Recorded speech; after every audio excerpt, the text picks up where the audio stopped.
Dito kami ngayon sa project sa may workshop. Malaking workshop to. Bagong lipat mga workshop dito. Bali ngayon magkakabit ako dito ng bracket. Ito yung kakabitan namin ngayon. Yan. Bali 8 roll up ito. Kung makikita yung dun sa unahan na yun, yung sa unahan na yun, makikita yun. Yan. Ganun din siya. Bali dito kabitan ko to ng ng bracket, i-welding. Dito naman imumusmar ito. Ganito siya, yan, ganito yun.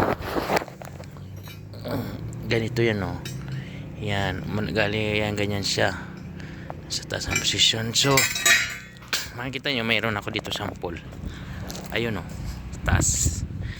Di gamit namin tubo ito, 4x10 to. Malayo lang sa HB. Ito nakadikit sa HB. Yan, pero nakahinang ito sa loob. Tinadtad ko ng hinang yan, tinayo sa taas kasi doon ang bracket yan. Bali doon ko isasampas taas yan.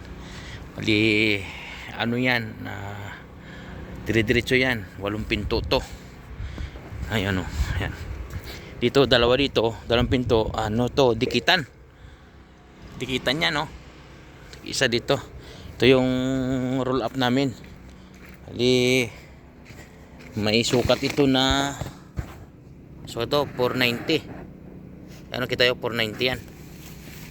Roll up yan 400 yan, 490 yan, 4 meter. Dalawa yan. So yan, stas na welding ko na yung kabilang mga bracket na yan. Ayan, ganito yung pinalabasan yan. Dalawang bracket, yan, magkatabi. Stas yan, yan. Yung gagamitan namin na real guide, ito yung yan, gis yan, malaki. Pero gagamitan to namin ng simplak yan. Ito yung simplak gagamitin, pero pwede naman yan solder lang, balikatan. Bali yung kinalabasan ganyan, sa kabila makikita yun, yan. Pari ganun yan. So nakakabit namin. Bali ito, katagal to, mga 1 araw namin to kabit.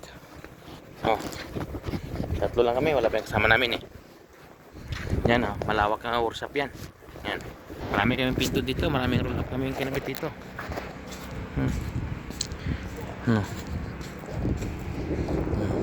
Pansin nyo yan, napakarami yan. Libo na yung roll up na kabit namin dito. Sige na, magkakabit muna ako ng bracket doon, mag-welding ako para matapos na.